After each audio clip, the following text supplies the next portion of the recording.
a partir do verso 4. Rapaz, a mídia arrasa, hein? Que bonita. Versículo 5, desculpa. Vamos ler a partir do 5. Assim, chegou uma cidade de Samaria chamada Sicar, perto das terras que Jacó dera ao seu filho José. Havia ali o poço de Jacó. Jesus, cansado da viagem, sentou-se à beira do poço, e isto se deu por volta de meio-dia. Nisso veio uma mulher samaritana tirar água, e disse-lhe Jesus a ela: dê-me um pouco de comer. Os seus discípulos tinham ido à cidade comprar comida. A mulher samaritana lhe perguntou: como o Senhor, sendo um judeu, pede a mim, uma samaritana, água para beber? Pois os judeus não se dão bem com os samaritanos. Jesus lhe respondeu: se você conhecesse o dom de Deus e quem está pedindo água, você lhe teria pedido e dele receberia água viva. Disse a mulher: o Senhor não tem como tirar água, o poço é muito fundo, aonde pode conseguir essa água viva? Acaso o Senhor é maior do que o nosso pai Jacó, que nos deu o poço, do qual ele mesmo bebeu, bem como os seus filhos e seu gado? Jesus respondeu: quem beber desta água terá sede outra vez, mas quem beber da água que eu lhe der, nunca mais terá sede. Ao contrário, a água que eu lhe der se tornará nele uma fonte de água a jorrar para a vida eterna. A mulher lhe disse: Senhor, dê-me dessa água, para que eu não tenha mais sede, nem precise voltar aqui para tirar água. Pode sentar, querido. Você tem noção? Você já parou para pensar, analisar esse texto e sentir a dor dessa mulher? Uma dor que ela escondia, segredos obscuros que ela escondia. Eu estou com essa palavra queimando no meu coração desde quando eu ouvi essa música que a gente acabou de cantar aqui. Não está na parte, eu não consegui entrar. Desde quando eu ouvi essa música, essa palavra tem queimado no meu coração. Porque preste atenção, a mulher, o texto fala bem, João, o evangelista João, ele fala bem da onde que ela era. Ele frisa muito bem da onde que ela era. Diz que ela era de Samaria. Para quem não sabe, os samaritanos, eles são a continuidade, se é que pode dizer assim, entre aspas, muitas aspas, do reino do norte. Para quem não sabe, depois que Salomão morreu, lá em 2 Reis, 1 Reis, o reino de Israel, ele é dividido em reino do norte e reino do sul. 10 tribos seguem para um lado, 2 tribos seguem para o outro. 10 tribos formam a nação Israel, continuam com o nome Israel, e outras 2 tribos, Judá e Benjamim, formam uma outra nação chamada Judá. Depois, mais tarde, lá em 2 Reis, essas 2 nações, elas foram para o cativeiro. Só que o reino de Israel, eles foram aprisionados, eles foram conquistados primeiro. Só que quando Judá é conquistada, o povo ainda permanece na terra. Mas quando Israel é conquistada, primeiro pela Assíria, Judá foi conquistado pela Babilônia. Quando Israel é conquistado pela Síria, os reis da Síria, eles tiram o povo de Israel de lá.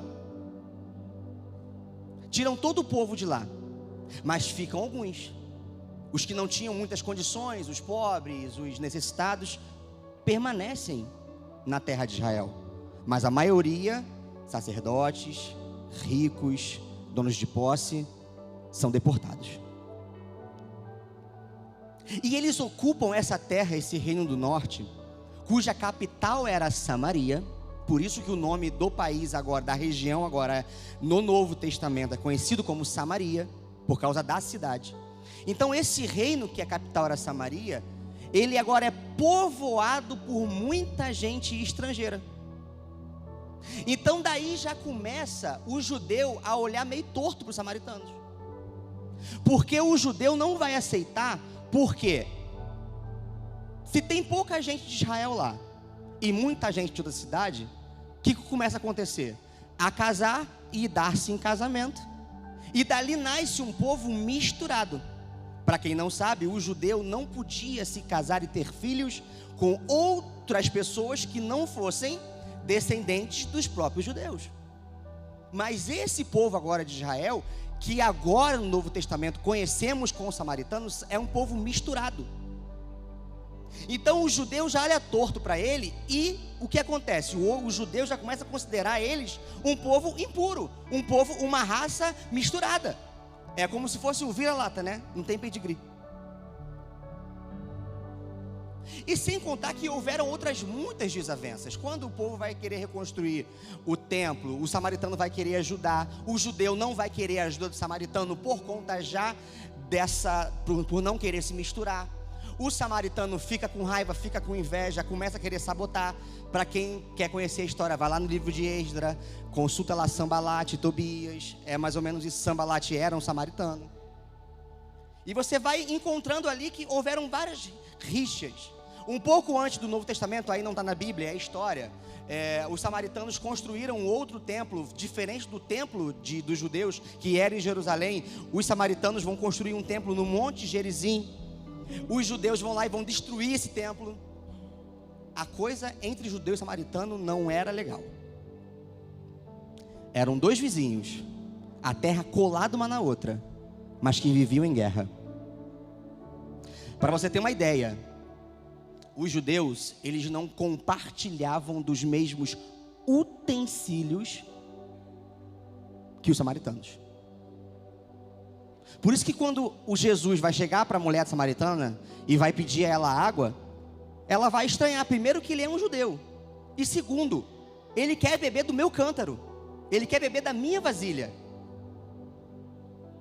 Só que o judeu não usa a minha vasilha.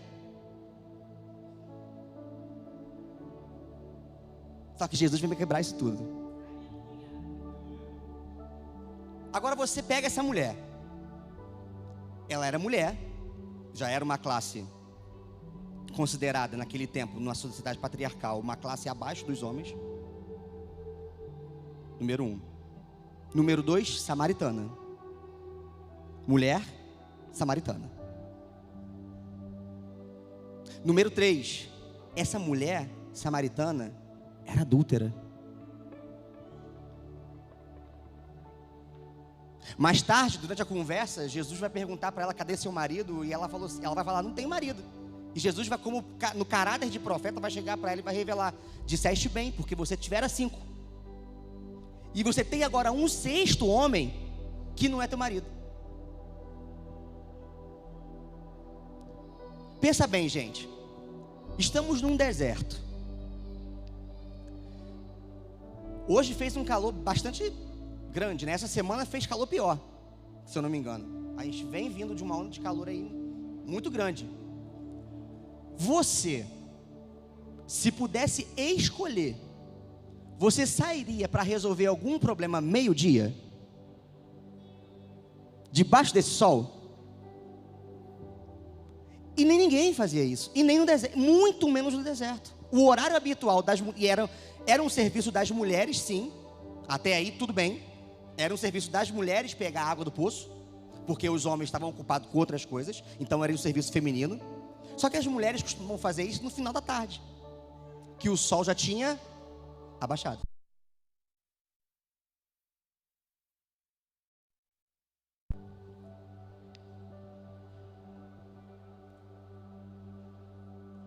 Agora eu te pergunto de novo, que eu já tracei todo o quadro aqui. Imagine a dor dessa mulher. ela não tem amigos, ela não tem marido, é de uma classe rebaixada, tem que suportar aí meio dia debaixo de um sol escaldante para poder fazer uma obrigação que é dela. Essa era a mulher samaritana.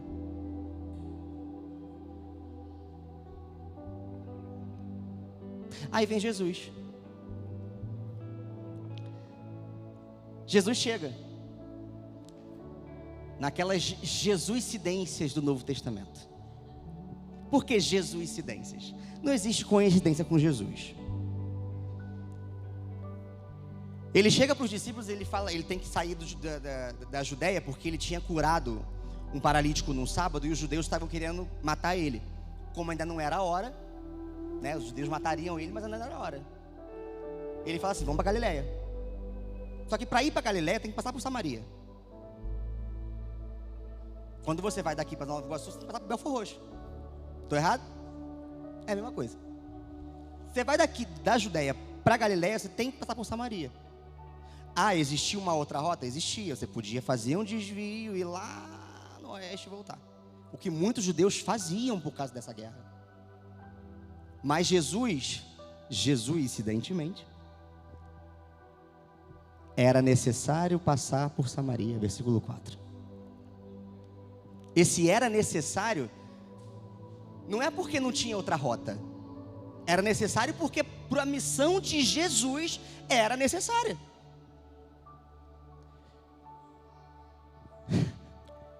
Jesus vai alcançar um povo, alcançando uma alma.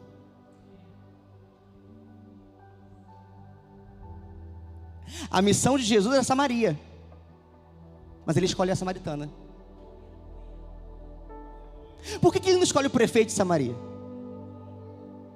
Por que ele não escolhe os homens de Samaria? Sacerdotes, Samaria tinha sacerdote, porque eles também seguiam um judaísmo torto, bem torto, mas seguiam. Tinha um templo.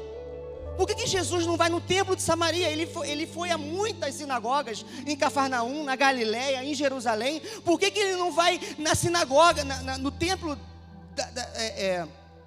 de Samaria? Ele tinha acabado de ir no templo de Jerusalém, espalhou toda a mesa lá, falou que o templo ia ser destruído.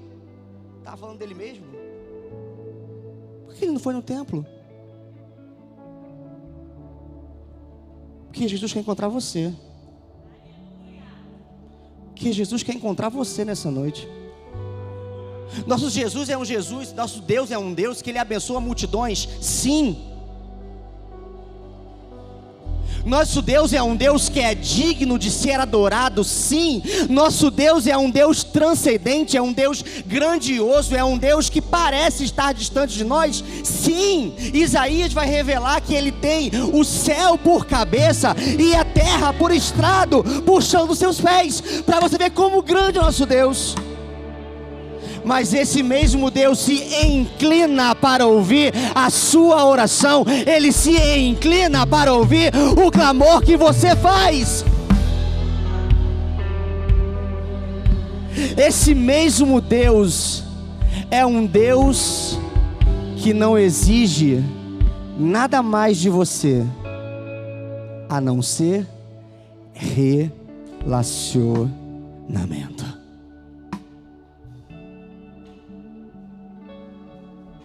Jesus vai para Sicar. Jesus senta no poço, esperando. Cadê a minha alma? Vou esperar ela aqui.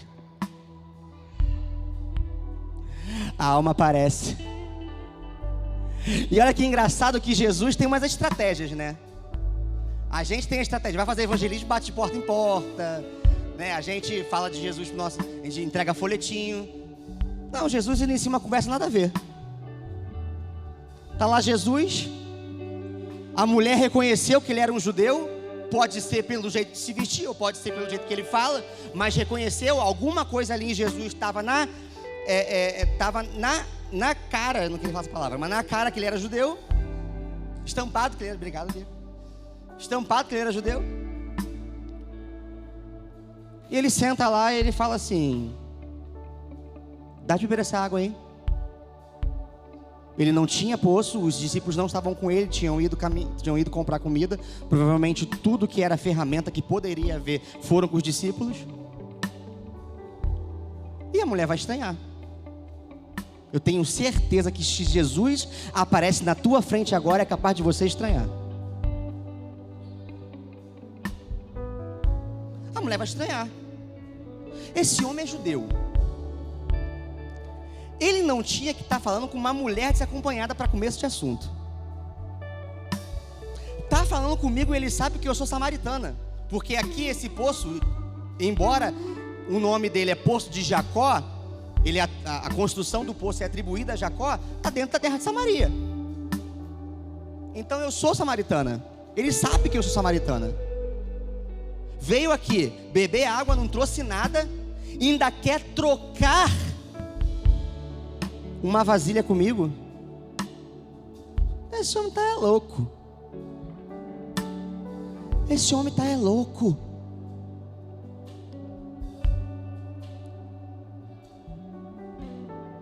Quando a mulher fala isso, eu acho que eu já fugi até do meu esboço aqui. Quando a mulher fala isso,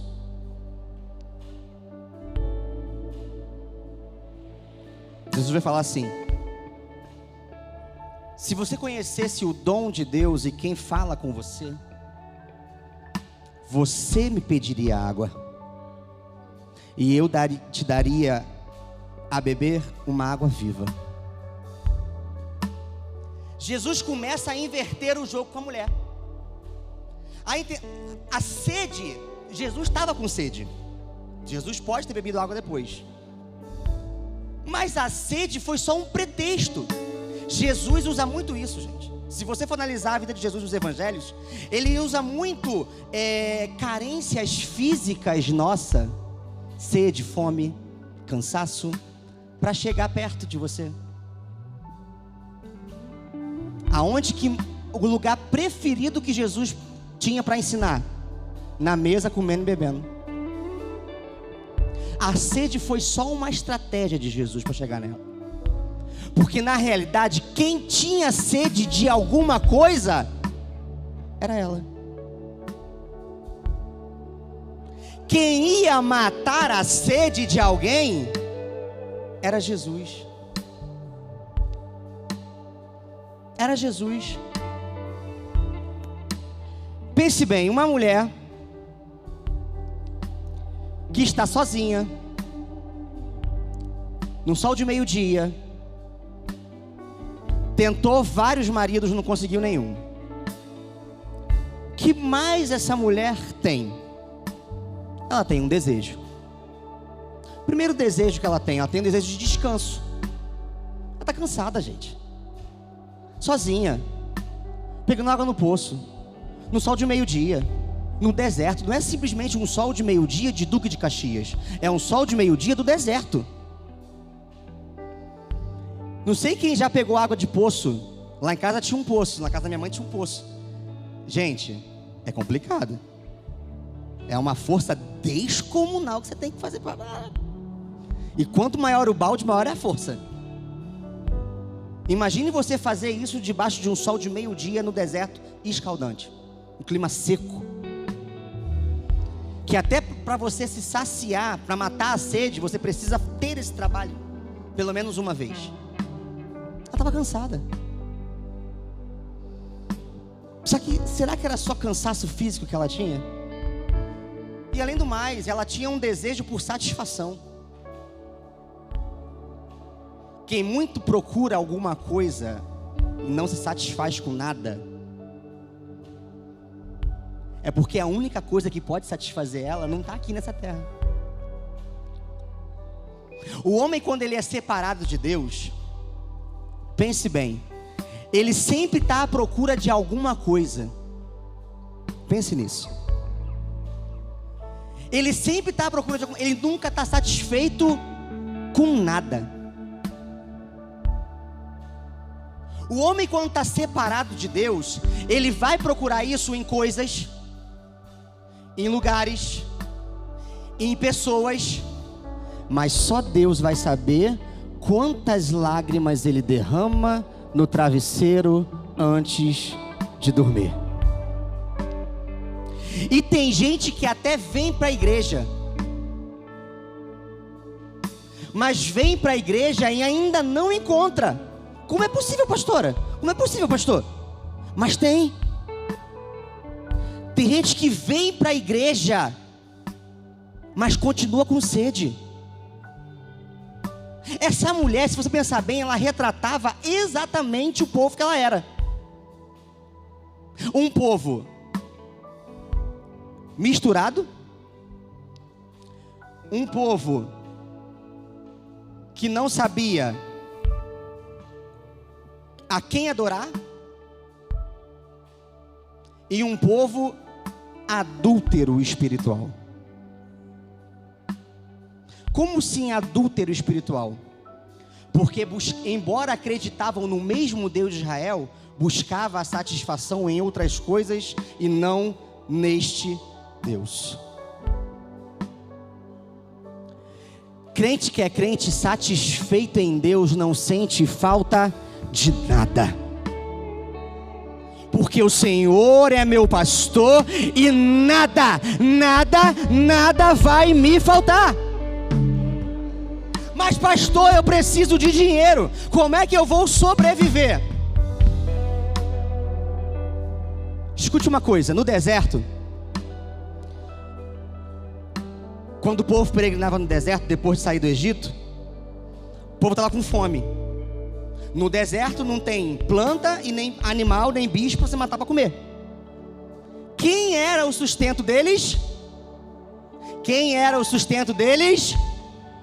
O Senhor, Deus. E Deus derrama um maná. Só que Deus dá uma ordem para eles: eu vou derramar para vocês a porção diária, a porção suficiente para você passar o dia. Vou derramar num dia, vou cessar. No outro dia derramo de novo, vou cessar. Se sobrar alguma coisa, não estoca, queima. Adivinha o que o povo fez? Estocou maná. Era uma ordem de Deus. Eu não vou cair não, pode checar tranquilo. O Marcos Paulo, ele vai mais ainda. Ele fica aqui, ó. Estocaram maná. O maná apodreceu. Era a ordem de Deus. A gente tem esse probleminha com dinheiro. O que diz a oração do Pai Nosso? O pão nosso de cada dia nos dá hoje. Jesus está ensinando a você a invocar a oração que os israelitas deveriam confiar no deserto. A porção de hoje, me dá. A porção de amanhã, deixa para amanhã. Calma, gente, eu não estou falando que você não deve juntar dinheiro não, tá? Pelo amor de Deus. Mas que numa situação,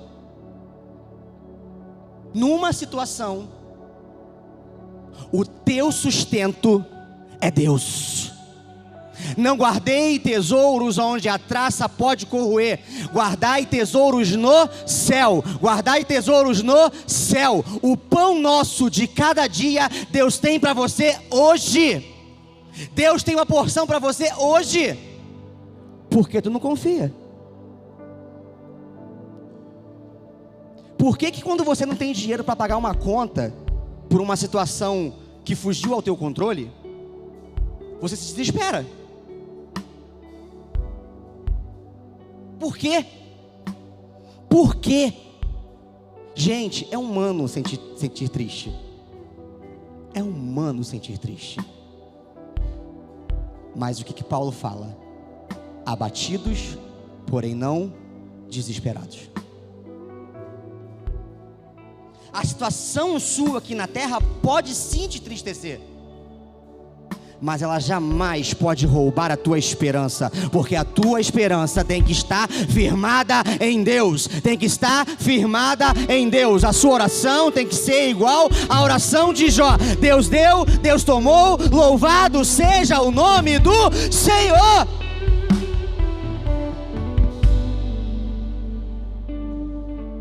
Volta para a mulher samaritana. Ela não encontra nada que possa satisfazer ela. Ela vai querer buscar isso em maridos, vai querer buscar isso em homens, e ela não consegue.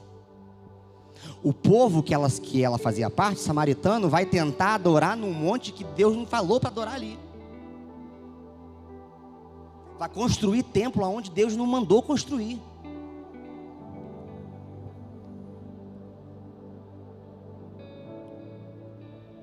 Porque embora ela conhecia a Escritura, ela não conhecia o Deus da Escritura. O que adianta você ler a Bíblia para decorar versículo e não ter um relacionamento com o autor dela?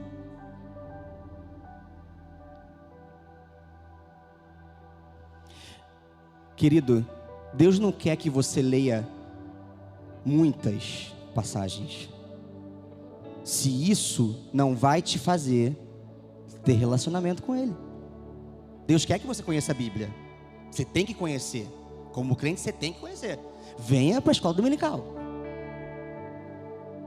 Mas mais importante do que isso é você entender, por mais que você ainda só saiba o Salmo 91, se é Ele que falou contigo, Ele que vai te jogar mais para perto de Deus, e você vai ter noção de que realmente habitamos no esconderijo do Altíssimo e à sombra do Onipotente, nós descansamos, amém. O relacionamento ali já foi construído.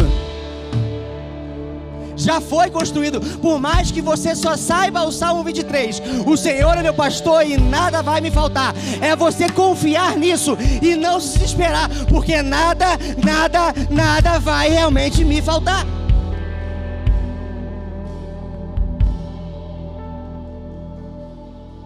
Eu parei com isso.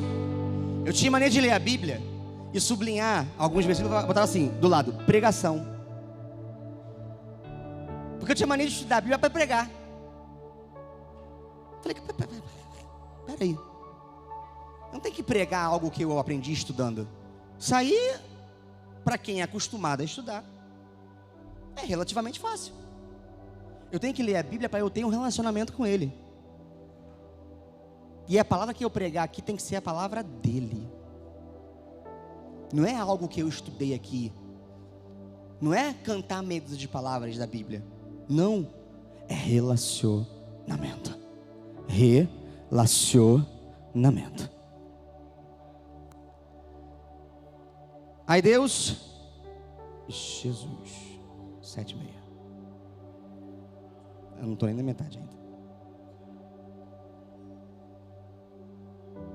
Deus vira para ele, para ela, e diz: se você conhecesse o dom de Deus e quem está te pedindo água, o que Jesus tinha para oferecer para ela naquele momento? A mulher estranha como o homem daquele vai querer algum relacionamento com ela. Mas Jesus vira para ela e fala assim: mulher, se você conhecesse quem eu sou, você que me pediria água. O que Jesus tem para oferecer para ela? Primeiro, Jesus tem para oferecer para ela uma graça. Dom de Deus. A palavra que diz dom de Deus aqui é presente de Deus. Presente que você não merece, mas Deus quer te dar. É a graça dele. O que Jesus quer oferecer a essa mulher? Se você conhecesse o dom de Deus e quem fala contigo, o que Jesus quer oferecer para essa mulher? Conhecer Ele próprio. Se dar a conhecer a ela. E nesse tempo era um privilégio, porque Jesus ainda não estava se mostrando para muita gente. Nesse momento aqui, a todo momento, a todo instante, você vê em alguns versículos Jesus falando: ainda não é chegada a minha hora, ainda não é chegada meu tempo. Lá, se eu não me engano, no 7, 3 capítulos depois, Jesus fala para os discípulos: não, eu não vou, porque ainda não é hora de eu me revelar. Mas Jesus escolhe uma mulher toda errada, que fazia parte de um povo todo errado. Se a samaritana teve um encontro com Jesus, você pode ter um encontro com Jesus, e é essa noite. Jesus quer te encontrar, não quer te encontrar amanhã, querido Deus. Jesus quer te encontrar nessa noite. Jesus tem um chamado urgente para você. Mas pastor, calma aí, eu não sou adúltero, calma, eu estou casadinho, bem casadinho. Ou eu sou solteiro e respeito lá, faço, escolhi esperar.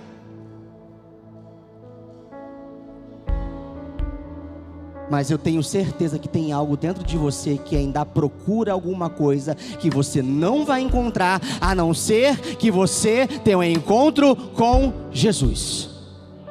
Mas pastor, eu venho à igreja todo domingo. Você vem à igreja, mas você vem encontrar o Deus da igreja? Você vem à igreja encontrar seus amigos? Você vem encontrar quem? O pastor Ico, a pastora Ana? A mim muito menos. Se vier por mim, não venha.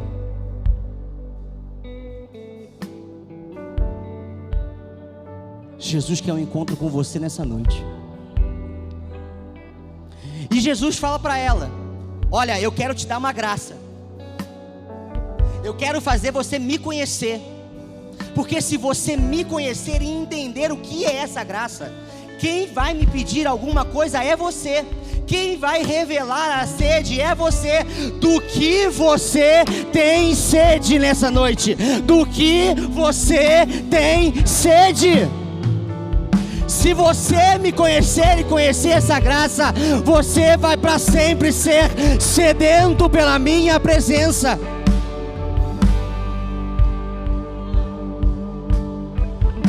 Se você me conhecesse,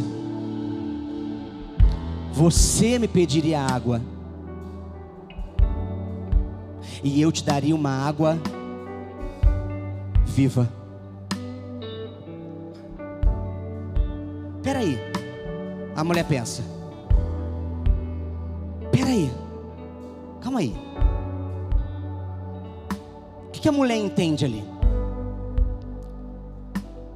Água viva, quando Jesus fala de água viva, para a mulher até faz um certo sentido físico, embora Jesus estava falando no sentido espiritual. Por quê? Existia um significado para água viva naquela época. A mulher estava num poço. O poço, quando você extrai água, você extrai uma água parada. Vocês sabem. É uma água parada, que você cava, encontra o lençol, ali a água para e você pega aquela água ali. Por isso, não sei quem já teve poço em casa, mas quando passava aquele rapaz da dengue lá, jogava um pozinho no teu poço, que é água parada, limpa, porém parada. Mas se você pegasse esse poço e conseguisse encontrar direto a fonte dele, para isso você tinha que cavar ainda mais fundo. Você encontraria o que eles chamavam de água viva, que era uma água direto da fonte. Aí a mulher pensa assim: para tudo, calma aí. Tu não tem nem vasilha. Tu quer me dizer que você tem uma água direto da fonte? Ou seja, que você pode cavar mais fundo do que o meu pai Jacó cavou esse poço? E Jesus podia, gente. Jesus era maior que Jacó. Jesus é maior que Jacó. Jesus é maior do que os teus dogmas. Jesus é maior do que os teus dilemas. Jesus é maior do que as tuas religiosidades.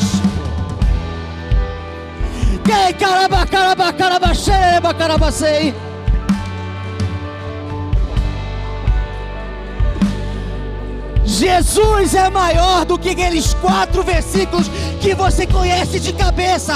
Jesus é maior do que isso.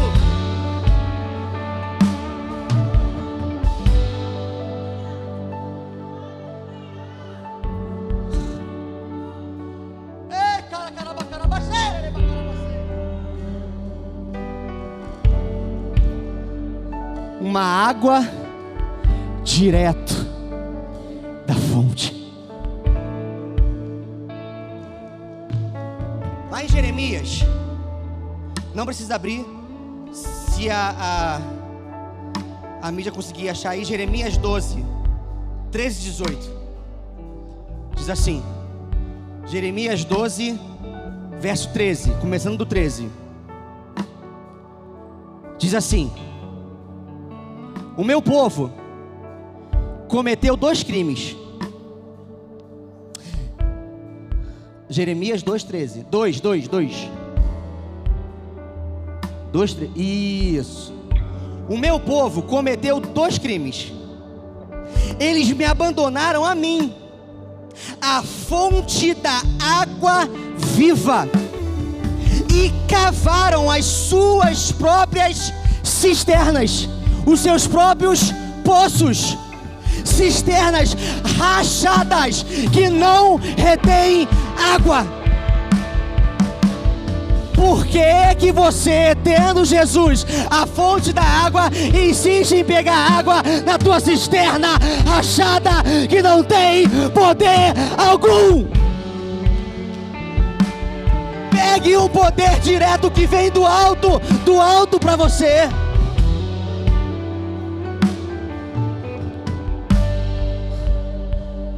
Olha o que diz mais Jeremias: acaso é Israel escravo de nascimento? Por que foi então que se tornou presa? De leões que rugem e urram contra ela. Arrasaram sua terra, queimaram suas cidades, as deixaram desabitadas. Até mesmo os homens de Mênfis, de Táfnis, terras do Egito, raparam o seu crânio. Não foi você mesma, presta atenção, não foi você mesma a responsável pelo que lhe aconteceu ao abandonar o Senhor, seu Deus? Agora, por que você vai ao Egito para beber água do Nilo? Deus te tirou do Egito, por que você volta para lá?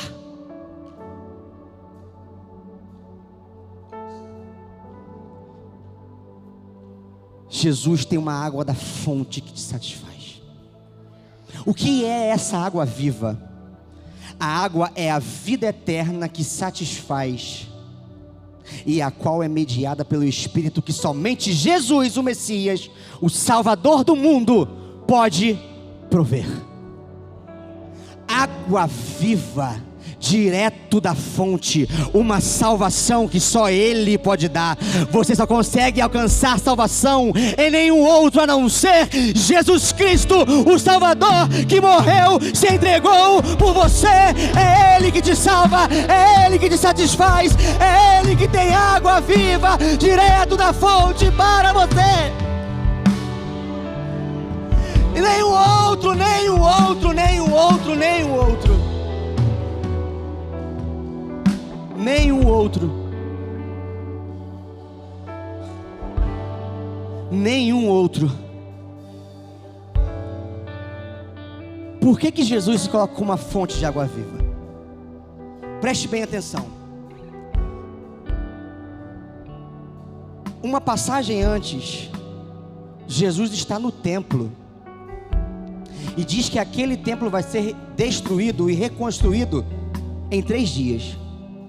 Os judeus ficam sem saber do que ele estava falando, porque deu 3 dias depois e o templo não foi destruído. Sabe por quê? Sabe o que simbolizava o templo? O templo simbolizava a habitação de Deus. A habitação de Deus.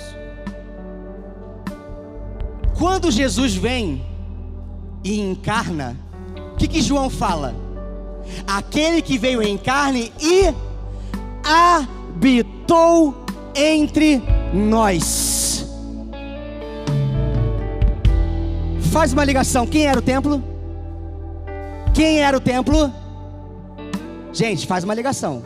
O templo representava a habitação de Deus. Jesus veio 100% homem, também 100% Deus. Se ele veio em carne e habitou entre nós, quem era o templo?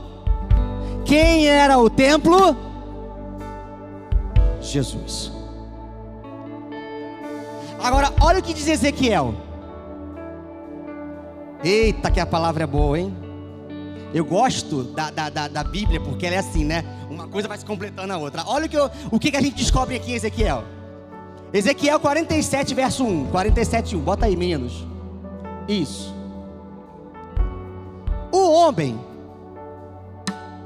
que levou Ezequiel. Ezequiel estava tendo uma visão, e um homem levou ele para passear. Ok? O homem levou-me de volta à entrada do templo.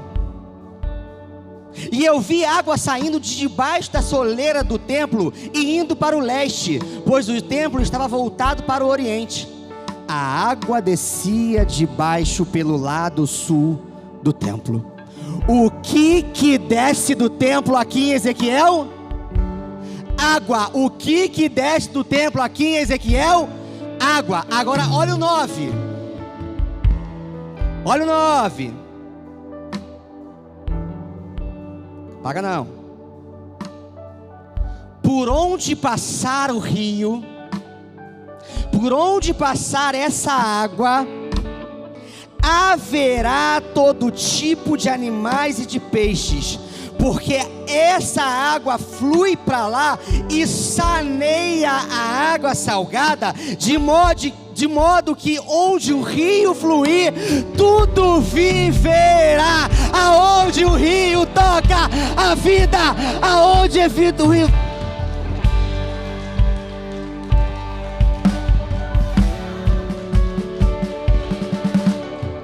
Por onde o rio passar, tudo vai transformar, pois leva a vida do próprio Deus. Este rio está neste lugar. Se você quer isso, levante sua mão e cante. Quero beber do teu rio, Senhor.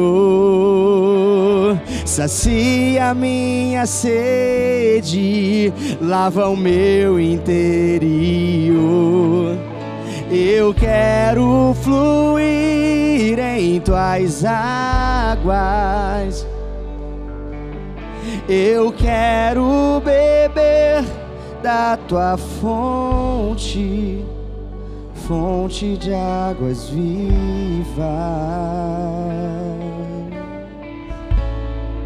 Tu és a fonte, Senhor.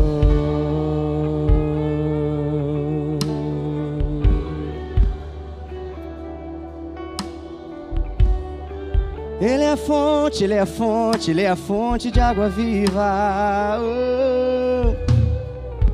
Aonde esse rio toca tem vida, tem esperança para o galho seco, cortado, morto.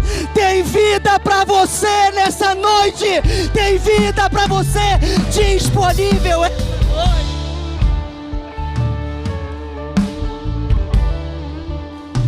Tem vida para você nessa noite.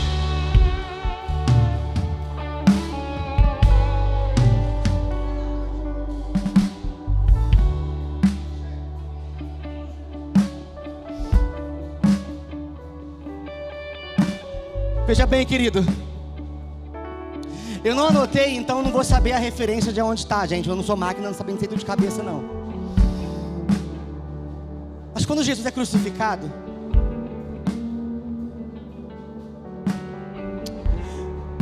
quando Jesus é morto,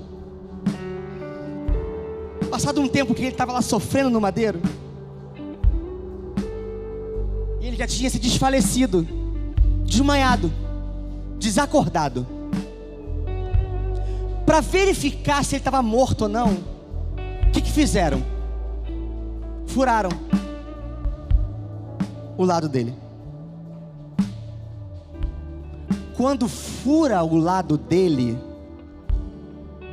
o que que sai? O que que sai? O que que sai? Sangue e água. A biologia vai falar que depois que muito tempo que a pessoa está morta, o sangue coagula e vira água. Gente, a Bíblia não está interessada em biologia. A Bíblia está interessada em teologia. A Bíblia está interessada em contar o Evangelho. A Bíblia está interessada em contar a vida de Jesus. Quando Jesus é furado, a água sai do lado dele. Ele é a fonte, Ele é a fonte, Ele é a fonte, Ele é a fonte. Ele é a fonte. Sabe por que sai do lado dele? Quando Jesus vira para os discípulos e fala assim, ó, eu vou, mas vou te deixar um consolador, a saber, o Espírito Santo. Ele promete que o Espírito Santo ia descer, mas só depois que ele morresse. Aquela água que sai ali é um vislumbre. O próprio Jesus vai revelar isso no capítulo 7. Jesus vai falar e João vai interpretar o que Jesus está falando. João 7,37 diz assim: no último e mais importante dia da festa, Jesus levantou-se e disse em alta voz: se alguém tem sede, venha a mim e beba. Quem quer em mim, como diz a Escritura, do seu interior fluirão rios de águas vivas. Agora olha o que João interpreta no verso 39. Ele estava se referindo ao Espírito, que mais tarde receberiam o que nele crescem. Até então, o Espírito ainda não tinha sido dado, pois Jesus ainda não tinha sido glorificado. A glória de Cristo é a cruz, é sua morte. Jesus ainda não tinha morrido. Olha que interessante. Agora, Jesus ele fala que ele é a fonte. No verso 4, para a mulher samaritana, ele diz que ele é a fonte. No capítulo 7, ele vai dizer que quem crer nele e beber dessa água, aliás, ele fala isso para a samaritana também, mas aqui no 7 ele explica melhor. Ele vai dizer: quem crê em mim, do seu interior fluirão rios de água vivas. Sabe o que quer dizer isso? Se a gente se agarra à fonte, se a gente pega a água direto da fonte, você agora se torna um canal. Você não é apenas um recipiente da salvação, você agora é transformado num transmissor da salvação. Rios fluem de dentro de você. Fique de pé e deixa o rio fluir. Deixa o rio fluir. Talvez você que está aqui nessa noite tenha buscado em outras fontes.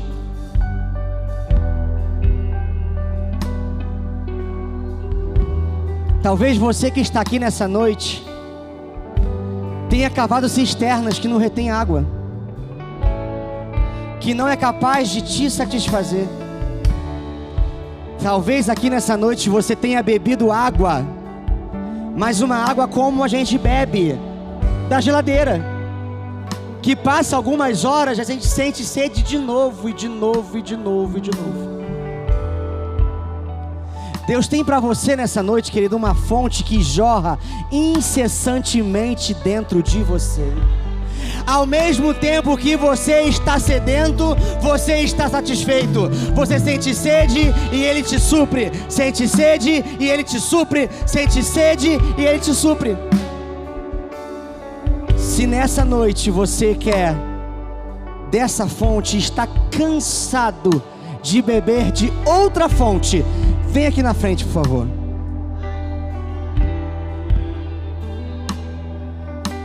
Temos a fonte de água viva para você nessa noite. A água viva que desce direto do céu está disponível para você, direto da fonte nessa noite. Se você está cansado de beber em outras fontes, e você quer beber dessa fonte que só ela tem o poder de te satisfazer, vem aqui na frente nessa noite. Se você não tem coragem, levante sua mão. Vai alguém até você e te traz aqui. Acende as luzes para mim, por favor. Acende, por favor. Pode acender só, tem um canhãozinho que você bota aqui que eu consigo ver. Não precisa nem ser as luzes todas.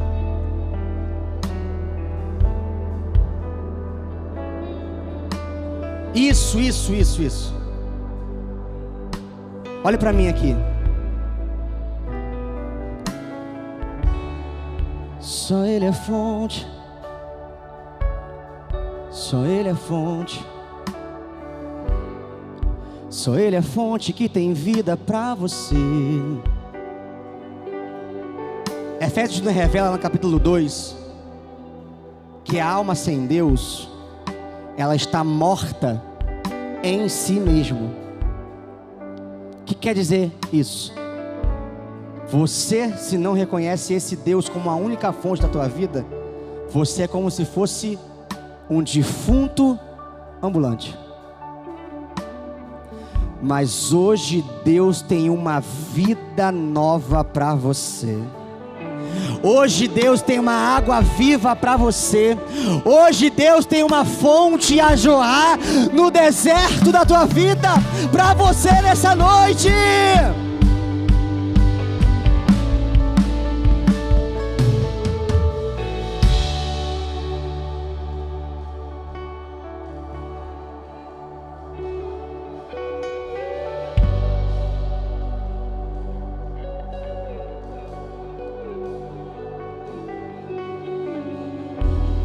Levante sua mão, alguém vai até você. Basta você levantar a sua mão.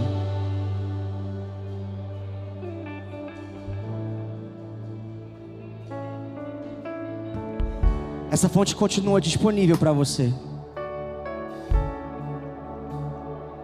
A gente vai encerrar cantando mais uma vez esse refrão. Dá-me de beber, tá? Começa a dar-me de beber. Ok? A gente vai de novo cantar essa partezinha para a gente encerrar o culto cantando, louvando ao Senhor. Mas essa fonte continua disponível para você. Se você quiser, me procure o pastor Igor, a pastora Ana, depois que ela descer do altar.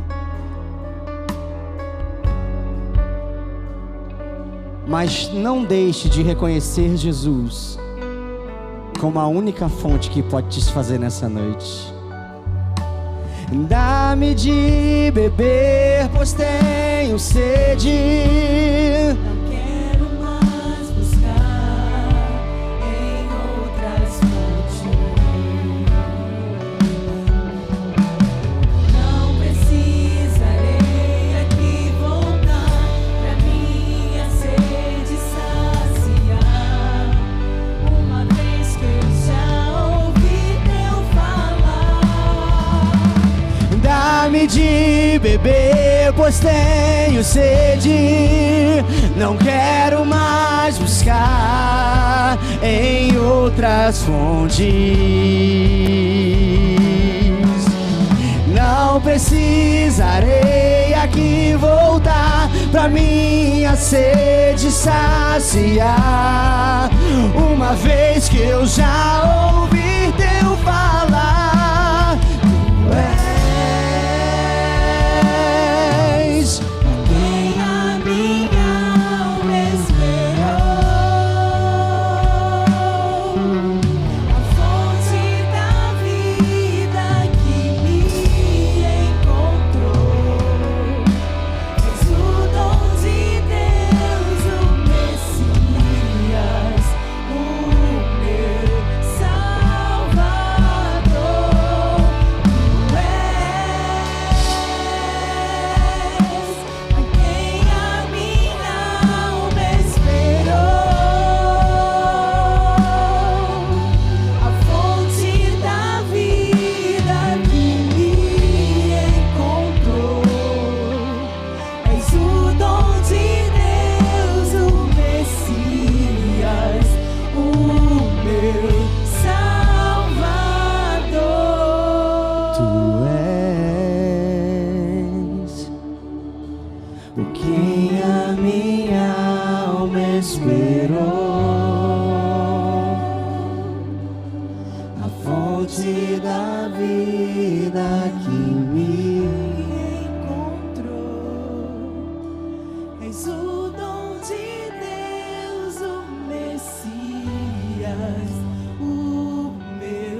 que o amor de Deus, nosso Pai, que habitou entre nós,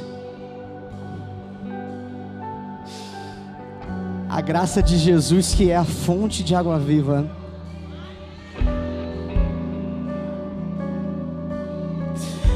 e a consolação do Espírito Santo, que nos transforma em um canal dessa água viva, sejam com todos aqueles que estão transformados.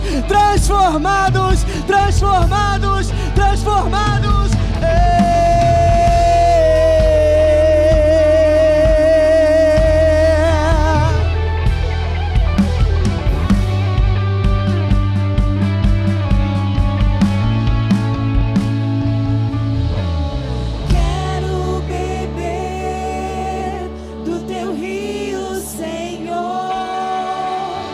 Sacia minha sede, lava o meu interior. Eu quero fluir em tuas águas. Eu quero beber da tua fonte, fonte de águas vivas.